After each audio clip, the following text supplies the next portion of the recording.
Hey guys, Marshmallow Trump here, back with another Yu-Gi-Oh! Duel Links deck profile, and today we're going to be going over my Uria Trap Monster deck. It is a ton of fun, and I'll probably put on 2 replays and then go over the deck. I'll fast forward the replays so it doesn't take up too much time. The deck has changed a little bit since some of these replays, but it's pretty much the same.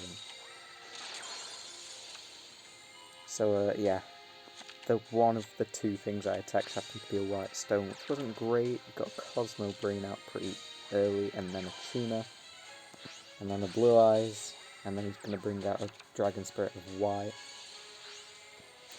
What he banished was First Monarch, so that wasn't bad. He used Alternative Evolution though, but he didn't use it on Tiki Soul. He attacked, I used Tiki Soul again. Unfortunately he did learn by then and didn't attack the new Swamp Mirror. Here we go, instant Uria. Had to bring him out because my board was perishing, so I can't lose the chance to bring out Uria, so I had to bring him out a bit weaker than I'd like. He's still banishing traps, but that's not doing anything to me. With that Dragonic Rebirth, he should have brought out Alternative and killed Uria, but he still beat it with an enemy controller. Now I get him in a Tiki Soul loop, where it puts one back into the spell and trap zone, you bring one out, puts it into the spell and trap zone. Here I have no clue why he's using Synchro Headlong, because it's if it's killed by battle or card effect. Use Tiki Curse's effect to get rid of Cosmo Brain and attack with the remaining Tikis to finish him off. So that was actually a really good duel. He did slip up a few times, like he should have gone for Alternative Dragon with his Revive. Shouldn't have used Super Rush Headlong. That would have saved him from the Tiki Soul with Tiki Curse's effect. So yeah, he did mess up a few times there, but you know, noob Blue Eyes players aren't always the best at tactics. Hopefully this is that deck, otherwise, yeah. Okay, that's alright then. Right, here we go. I can't remember this one actually, so, you know, gonna be a bit hard to talk about. Pretty good hand, damn. 2 Statue of Anguish pattern, probably the best trap monster in the deck. That thing's effect is when another trap monster is brought out, you can destroy 1 card. That can be your own card, that can be an opponent's spell trap or monster. So, it's an amazing card. And it's got 2500 defense and counts as a level 7. So right off the bat I'm using Solemn Wishes. It's just there as something that doesn't count as a monster, and it's given me enough life points to let me just live by like the smallest bit before. Oh, I forgot to fast forward it. Wondered why it's so slow. And then Statue of Anguish, bring out the Tiki, get rid of his network trap hole. He's using Shiranai. I do remember this one, I almost spoiled it a second ago. Statue of Anguish pattern brought out uses the other statue's effect, which is great. He's gone for Shogun Saga, but he's freed up a slot. That means that both of my statues can now activate, so I'll get rid of his Shogun Saga and his face down. Solemn Wishes again, just boosting up the life points. But here he goes for a Dragon Necro.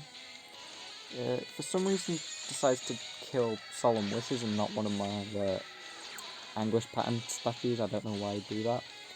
Again, destroy the fusion and face down and get rid of that Tuna with my Tiki Soul. He's brought out Samurai. Oh, here's Shogun Saga with 5500. If it wasn't for Solemn Wishes, I would have died just then. And then here we go. That freed up a slot for me to clear his board once more. Use my skill draw sense high level, bring out Uria, 7000 attack, and he just doesn't even want to take that, he's just out of there. So yeah, Statue of Anguish pattern, 2 of them on the board. Devastating. Okay, so let's go through the deck now. So obviously Uria, Lord of Searing Flames, he's your skill target if you don't get him, which you should be using draw sense high level. Anytime you take 1000, you can just grab Uria. No, you shouldn't have any others. I mean, I've seen people with Vision Hero Witch Raider, but I'd rather just have guaranteed Uriah. Gains 1000 attack for each continuous trap in the grave. So if you have a Statue of Anguish pattern, 2 of them, they have a card on the field, nothing else, you could bomb one of your own continuous traps that haven't been played if you already have 3, to get an extra 1000 boost as well as destroying their monster. It can also destroy 1 set spell or trap on your opponent's field once per turn, which is actually kinda handy and a lot of people forget. Magic Planter, this is for when you are struggling for draw power, you've got a small hand, and you just need to like get a quick back row flood for next turn. Hopefully boost and things like Tiki Soul, get all the returning, or just Statue of Anguish pattern. I only have 2 copies, although if you do have 3, you may want to run 3, I don't know. But it is a good card and it's a nice draw boost. Statue of Anguish pattern, 2500 defense, we've gone over him a lot. 3 destruction for each summon, and if there's 2 of them, one summon gets 2 destructions, so that could be your own cards or enemy cards. I'm running 3 of that. Swamp Mirrorer, that's a hard word to say. I only have 2, but you could run 3 if you want, but I'm quite fine with 2, honestly. 1800 attack, and it has a clone attribute. It can become any card type and attribute. The reason that's helpful is if they just have something like Yami that lowers stats of certain cards. I mean, you can avoid that. It's not game changing, but it's useful, and it's got 1800.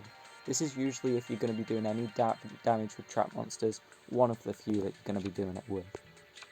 Tiki Soul, always whack this guy in defense with 1800. Any other trap monsters that are destroyed that aren't him get sent back if you want to your spell and trap zone, so you can bring them out again.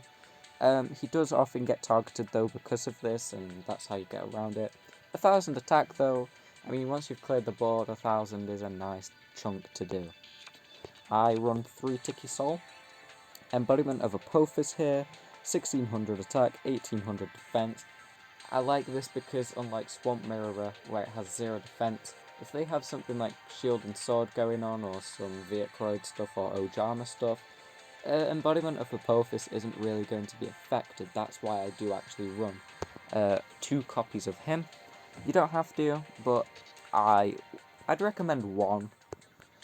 First Monarch, I don't really like running the First Monarch because he limits you to what you can bring out. I always use Magic Planter on him because I don't want it, I just want to get rid of it. So if you have any other copies of things like Swamp Mirrorer or Tiki Curse, just get rid of the First Monarch. It's not very good, it's kind of just a placeholder for me right now. Quantum Cat, 2200 defense, can choose attribute and type, similar to Swamp Mirrorer, can let you avoid a few slight debuffs. Not anything like outstanding, but it's a trap monster, high defense, it can help you, and Statue of Anguish pattern can benefit from it. I run 2 of that. Tiki Curse, I only have 2, it took me ages to get the second. I am running both. This lets any trap monster of yours that attacks, if your opponent's monster didn't die, you can use Tiki Curse's effect to get rid of it. So, as you saw there, I did take a lot of damage, but you can take out things like Cosmo Brain with a Tiki Soul, which is very useful when you need to finish them off fast, or you're just really close and know you can get lethal.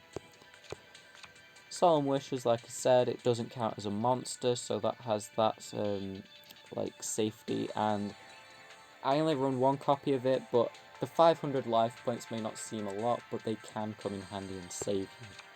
Shapesister, a level 2 tuner, terrible stats, but this does allow you to go into the Synchro sort of cards, and the reason that's helpful is because if they have cards that just wipe out all spells and traps, if you can quickly pull off a Synchro because you know they're going to pull out that card, or they've used it and you know that they're going to do it again, this lets you get something that is immune to that sort of effect, and then into the extra deck. I'm running 3 ARCHFIEND'S Call because I don't really have many good Synchros at level 6. Reason being, it can't be targeted. Oh wait, hang on. Yeah, they can't target any Summoned Skull you control with effect, and this card becomes Summoned Skull. So that just means that it's immune to effect. If they've got a bunch of face downs but it's wide open and you don't want to risk it, put any level 4, which is pretty much everything apart from Anguish pattern and First Monarch, with Shapesister, get this, get lethal. White or a Dolphin, this allows you to half a monster's attack on your opponent's field that's face up. This is basically if they have something really strong that you don't have enough levels or enough trap monsters on the field to bring out something big. This is kind of like a risky last resort. The reason it's not great though is because it's vulnerable to all effect types, but it is useful in really bad situations where you just need to get rid of a big monster. You can also use it on things like alternative Blue Eyes White Dragon, stuff like that. Iron Chain Dragon, a very good one, 2500, and when it attacks directly and does damage directly, or if it attacks a monster and just does damage to your opponent, it gets rid of the 3 cards on top of the deck, which it could be really good cards like Drowning Mirrorforce, but do be careful, you might be getting rid of cards that benefit them, so things like Whitestone of Legend, or Ancients, I think it is, yeah, Ancients. If that gets sent, then they're going to get something for free, so try and avoid doing it against certain players and decks, but other decks just go for it, get rid of them 3 cards. Giganticastle, Statue of Anguish pattern's level 7, so this is the only one that it can be used with, but bring out Shapesister, get a free destruction, then bring out Giganticastle, and it will get 1 boost of 200 attack, meaning it's 3100, letting you beat over any type of normal Blue Eyes or Dragon Spirit of White or alternative Blue Eyes. It can be over quite a lot, but again, it's not safe to affect. So basically, all the Synchro are just if your spells and traps are being locked out and you can get a one last thing out to try and get rid of the lock. They're what I run. I know there's plenty of ones that are better, it's just that I don't have those. But I hope you enjoyed, and if you do, I will probably bring out not only more deck lists, but in the future updated versions of this, and maybe even the Goblin one that I made. So yeah, hope you enjoyed, stay tuned for more Yu-Gi-Oh!, Mario Kart Tour, COD Mobile, Flag Pro Shooter and more. I'll see you guys in the next video. Bye.